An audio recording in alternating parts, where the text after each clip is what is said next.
Opa, pessoal, bom dia, boa tarde, boa noite, dependendo do horário que você estará assistindo esse vídeo. Aqui, bem-vindo a essa primeira aula de resistência dos materiais, que iremos iniciar a partir de hoje e nos próximos, espero que semanalmente eu possa sempre trazer para vocês uma matéria nova sobre resistência dos materiais. O livro-texto que eu vou usar aqui vai ser a Resistência dos Materiais de Ibeler. Vai ser a sétima edição, às vezes a oitava, às vezes a nona edição, dependendo da disponibilidade desses livros. Aqui, falando um pouco desse curso aqui, desse vídeo que vocês vão acompanhar, esse curso aqui, basicamente, ele vai seguir aqui, toda a explicação que eu vou mostrar para vocês aqui vai seguir basicamente o livro, né? Não vai ter nada novo. Vou seguir exatamente como posso dizer, o cronograma, o sumário aqui que está no livro, e fazer todas as explicações em cima do livro, né? Bem, explicando cada detalhe do livro, porque acredito que você, engenheiro ou engenheira que está assistindo esse vídeo, você, nesse momento atual, você está usando o livro-texto de Ibra. Então, nada mais é que eu vou usar esse livro-texto, explicar em cima desse livro-texto alguns conceitos e fazer a resolução dos exercícios bem em cima do livro para poder facilitar aqui o entendimento da matéria, em vez de fazer ele em cima de um quadro. Então, sem mais delongas, seguindo aqui no sumário, o que temos no sumário, seguindo aqui o livro, a primeira parte teremos aqui a tensão, depois eu vou passar pela deformação, depois eu vou pular essa parte aí de propriedades mecânicas dos materiais. Aqui vocês podem sentar aqui e ler, porque acredito que isso basicamente algumas partes teóricas. Depois vou passar aqui pela carga axial. Alguns conceitos que estão aqui dentro de propriedades mecânicas vão aparecer aqui. Então, cada vez que será necessário que recorrer, por exemplo, à lei de Hooke, de energia de deformação, coeficiente de Poisson, aí já vou falar deles aqui diretamente na carga axial e ao longo do resto dos capítulos. Depois vou passar pela parte aqui da torção, seguindo pela flexão, cisalhamento transversal, depois carga combinada, transformação de tensão, depois transformação da deformação, coisas de vigas e eixo, deflexões de vigas, e flambagem de coluna até finalizar pelo método de energia. Espero que vocês possam acompanhar essa aula, né? Caso vocês ocorram algumas dúvidas, né? É só entrar em contato, né? Diretamente no link, não no link, né? Colocar aqui no comentário que eu vou entrar em contato com vocês e responder as suas dúvidas. Então, vamos começar aqui na primeira parte aqui, que é a tensão, né? Que você vê que nessa parte aqui introdutória que vai desenvolvendo aqui uma parte, meio que a parte histórica para explicar o que é. Então, basicamente, o que a gente tem? Todo corpo, né? Se você se lembra da lei de Newton, né? Você se lembra que na lei de Newton a gente tem três leis, né? Tem a primeira lei, que diz para que diz que todo corpo que não é submetido a nenhuma aceleração, ou ele está em repouso ou ele está em movimento retilíneo uniforme, né? Se você se lembra aqui, deixa eu fazer uma anotação, né? A primeira lei aqui, então posso dizer assim que a primeira lei, né? A primeira lei de Newton diz assim, deixa eu colocar ele aqui, então, assim, vou reduzir só o tamanho aqui só dizer aqui, tá. Aí eu consigo fazer as anotações bem aqui ao lado. Então, a primeira lei de Newton, ela diz o seguinte, ela diz aqui que, posso colocar assim, dizer aqui, ah, quando a aceleração é zero, né, o corpo ele está em movimento retilíneo uniforme, ou ele está com o corpo, vou dizer assim que o corpo, temos movimento retilíneo uniforme, ou o corpo está parado com velocidade zero. Isso aí é a primeira lei de Newton. A segunda lei de Newton, né, fala o seguinte, que diz o seguinte, que a força é proporcional, né, à aceleração. Né? E a terceira lei de Newton, né? Resumidamente, a gente pode dizer que a cada ação você tem uma reação contrária. Né? Por dizer assim, a cada ação, por dizer assim, por dizer assim, F1, né, a cada ação você tem uma reação contrária. Por dizer assim, F2 igual a zero. Tá? Isso aqui estou supondo o seguinte, estou supondo que a gente tem aqui uma carga que um bloco, né, que está apoiado no solo aqui. Então aqui você tem a força F1 e aqui a gente tem a força F2 como reação do próprio solo. Então posso dizer que esse aqui é F1, depois posso dizer que esse aqui é F2. Né? Então só reação do próprio, ou reação do solo devido à ação do peso do próprio corpo. Então, desculpa pessoal. Então, aqui a primeira lei diz o seguinte, que quando não tem aceleração, o corpo ele está em ele está em movimento retilíneo uniforme, ou o corpo ele está em repouso. Então, nessa parte aqui da tensão, a gente vai considerar, vamos trabalhar aqui com a primeira lei de Newton, considerando que aqui que não tem aceleração e que o corpo esteja totalmente em repouso, ou seja, o corpo ele esteja no estado de equilíbrio.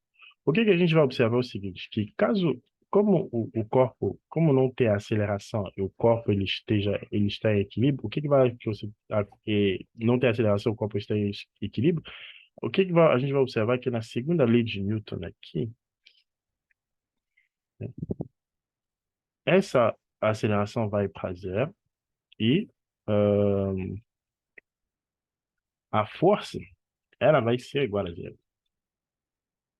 Vou colocar aqui. A força vai ser igual a zero. Ou melhor dizer, o somatório de forças, né? Melhor dizer assim que o somatório de forças, né? Porque aqui esqueci de colocar que na verdade aqui é soma, vou dizer assim, soma de força igual a MA, né? Na verdade é isso aí. Opa, peraí. Deixa eu tirar isso aqui. Opa, tá.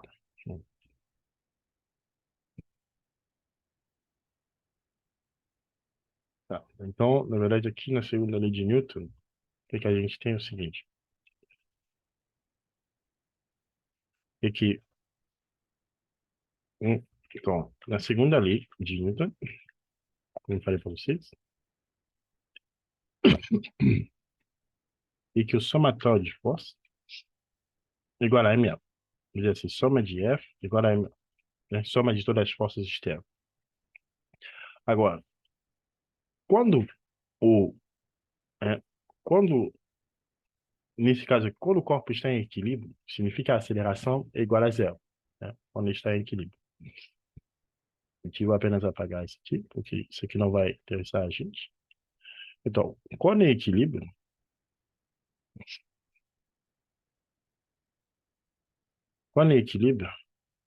o corpo está em equilíbrio, a aceleração é igual a zero, né? A aceleração é igual a zero, a velocidade é igual a zero, né? Ou seja, a velocidade é igual a zero. Então, nesse caso aqui, o que acontece com a segunda lei é que a soma de F vai ser igual a zero. Bom, é basicamente o que a gente está vendo aqui. Então, e outra coisa que a gente pode adicionar aqui é que o equilíbrio, existe também o equilíbrio de momento. O equilíbrio de momento faz com que o corpo ele não é, é, impede que o corpo ele possa girar em torno de um determinado ponto. Então, para manter o corpo em equilíbrio, existe duas condições. Uma das condições é que o somatório de força que você está vendo aqui tem que ser igual a zero e o somatório de momento tem que ser igual a zero. Depois, ao longo do curso, eu vou mostrar para vocês como é que se faz aqui, se calcula o somatório, esse somatório aqui de, momento. Então, esse somatório aqui de, momento. Então, Agora, outra coisa importante é o seguinte: normalmente, os corpos no qual a gente vai trabalhar, como por exemplo esse corpo que a gente está representando aqui na figura 1, é um corpo que está visto na visão tridimensional. Então, como ele está visto na visão tridimensional, ele precisa estar em equilíbrio nos três eixos, né? Os três eixos aqui que eu estou falando são eixo, vou dizer assim, o eixo dizer X, o eixo Y, eu vou dizer, vou chutar aqui um eixo Z. Então, significa que no eixo X, Y, Z, né? Deixa eu fazer isso aqui, tá meio feio aqui.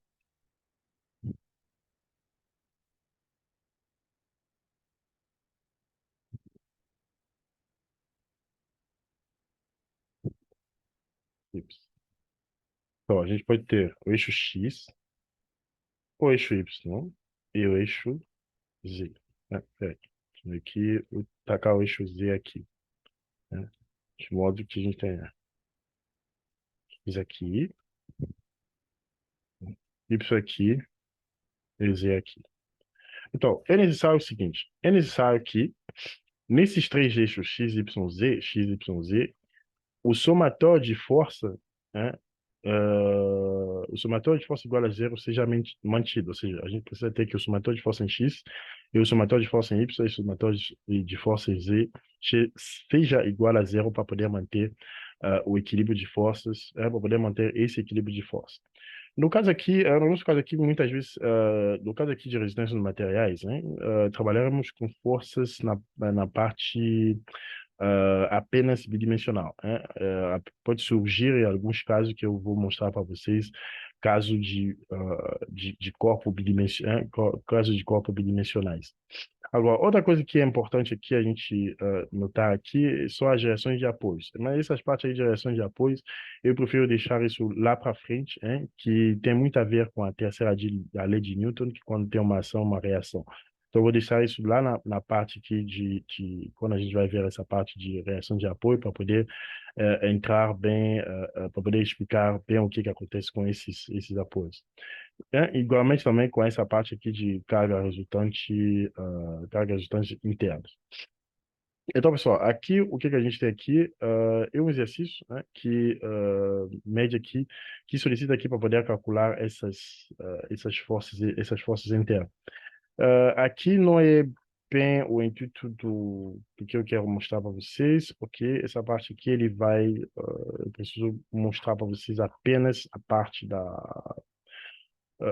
da tensão, que ele está meio que demorando aqui para poder atualizar. Então, o que eu quero mostrar para vocês que aqui ele está vendo o momento. Essa parte do momento eu vou mostrar, como eu falei para vocês, eu vou mostrar depois. Então, isso aqui não vai ser de interesse. Deixa eu só lembrar em qual página que ele está. Ah, sim, a parte da tensão. Então, pessoal, o que acontece aqui? A tensão, a tensão, quando que a tensão ela surge? A tensão, você pode ver a tensão como sendo, deixa eu apagar aqui, né? Depois vocês podem ler aqui rapidamente aqui, sobre o que é, mas aqui eu não vou me atrasar muito nessa parte aqui dessa parte aí teórica. Eu vou explicar aqui bem grosso modo para vocês entenderem o que que é a tensão. Então, a tensão, ela é o quê? A tensão, vou desenhar aqui um quadrado, um retângulo aqui. E nesse retângulo aqui, eu vou aplicar uma força. Vou aplicar aqui uma força para cima. Vou dizer que essa força... Opa, peraí. Ele não viu, não. Vou usar aqui uma força para cima. Ah, peraí. Um arrow aqui. E aqui um arrow para cima. Depois eu vou colocar um arrow para baixo aqui. Não, peraí. Esse aqui não precisa, essa seta para baixo não precisa. Vou pegar aqui. Opa, é difícil aí. Tá. Então, vamos considerar o seguinte, que aqui eu tenho essa força F1. E que eu sei que aqui em cima eu tenho uma área, né, uma área, né, a área da seção transversal, né, a área, vou dizer que essa força aqui, ela é perpendicular a essa área aqui, né. Aqui eu tenho uma área, eu vou chamar aqui de área. A área tá aqui, né, essa área aqui que eu vou chamar de A. Porque a área, eu posso dizer que ela está Deixa eu pegar uma outra cor aqui. Uh, a área está aqui em cima. Eu posso dizer que ela está. Deixa eu fazer meio que uma. É a área seria. A área A seria essa parte aqui de cima, né? Que é perpendicular à força F1, né? Uma outra forma de que a gente pode visualizar isso aqui seria, vou dizer assim, essa parte de cima seria como se eu tivesse. Estou vendo esse aqui de cima, esse aqui estou na lateral, agora estou vendo de cima. Então, a parte. Então, a área A seria tudo isso aqui, né? Tudo isso aqui. Isso aqui seria toda a minha área A, né? E a força, você pode ver que a força F1, ela sai, né? Ela sai do plano da tela, né? Porque aqui, quando eu estou olhando ela na lateral, estou vendo ela para cima. Agora, quando eu olho para cima, ela sai no plano, da tela. Então, o que que a gente vai ter? A gente vai observar que a tensão, ela vai ser definida como sendo ah, ela é a razão entre a força F1 dividido pela área, né? Podemos ver isso como sendo aqui, ela vai ter diferente nomenclatura, mas aqui deixa eu chamar isso apenas tensão, né? Tensão, ela vai ser a razão entre a força, né? A força dividido, opa, a tensão vai ser apenas a força dividido pela área, né? Como a gente está vendo isso aqui. Então, e uma coisa importante é o seguinte, é que a força, ela precisa ser perpendicular, né? Ela precisa ser perpendicular à área. E é importante que ela esteja perpendicular à área. Se a força F1, né, nesse caso aqui, deixa eu aqui, colocar aqui novamente aqui, tensão é igual a F1 dividido por A. Em caso que F1 não esteja perpendicular à área, então aqui a gente vai usar outras ferramentas, né? A gente vai usar aqui ferramentas trigonométricas para poder fazer com que o F1, né, seja perpendicular nesse caso aqui estou falando aqui. Vamos supor aqui que F, né, a gente tem aqui F2, né? Você vê que F2 aqui, ele não é perpendicular a A. F2 não é perpendicular a A. Então, aqui eu não posso dizer que a tensão seja igual a F2 dividido por A. Para poder fazer, né, como F2 não é perpendicular a A, então eu não posso calcular a tensão. O que é necessário é aplicar as regras trigonométricas para poder deixar F2 perpendicular a A. Mas isso aqui a gente vai ver isso mais lá na frente. Então, e na tensão, existe dois tipos de tensão, né, que pode existir. Você pode ter a tensão normal, né, e uma tensão que atua, né, como ela é mostrada aqui. É uma tensão que é diretamente perpendicular à área, né? Eh, Essa tensão ela pode tracionar o material, né? Tracionar significa o quê? Por exemplo, F1 aqui. F1 ele traciona o material, porque muitas vezes vocês vão ver alguns livros. Não é alguns livros, né? Na verdade, a maioria dos livros vão representar F1 como sendo uma força que é para fora, né? Deixa eu tirar apenas isso aqui, deixar F2 aqui também. Tá. Então, você vai encontrar F1, né, como sendo uma força que ela é para fora do objeto, ou seja, ela aponta para fora do bloco. Então, aqui, essa F1 aqui, como ela é perpendicular à área, né? A área aqui é a área aqui de baixo, ela traciona o material, né? Você também pode ter o caso que a força, vou chamar aqui a força F2, né? Opa, peraí. A força F2, né?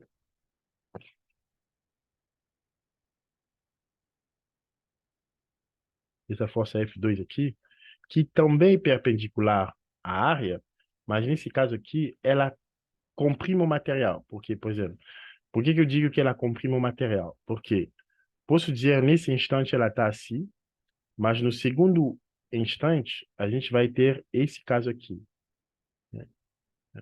F2 vai fazer isso, né? Deixa eu só mudar de cor aqui. F2, ela vai provocar isso aqui no material. Você vê que o bloco, inicialmente, ele estava assim em vermelho, mas como você está aplicando F2 nas duas direções, está comprimindo o material. Enquanto que F1 vai deixar o material cada vez mais fino. Ou seja, F1 vai fazer isso aqui no material, ele vai tracionar o material. Então, a tensão normal, ela é uma força que é perpendicular à área e que pode, ao mesmo, a tensão normal é uma tensão, né, que pode tracionar o material ou comprimir esse material, porque a força ela é sempre perpendicular à área. Agora, além disso aqui, a gente pode ter o quê? A gente pode ter a tensão, de, a gente pode ter a tensão, de cisalhamento. Mas isso aqui, veremos isso aqui na próxima aula. Obrigado.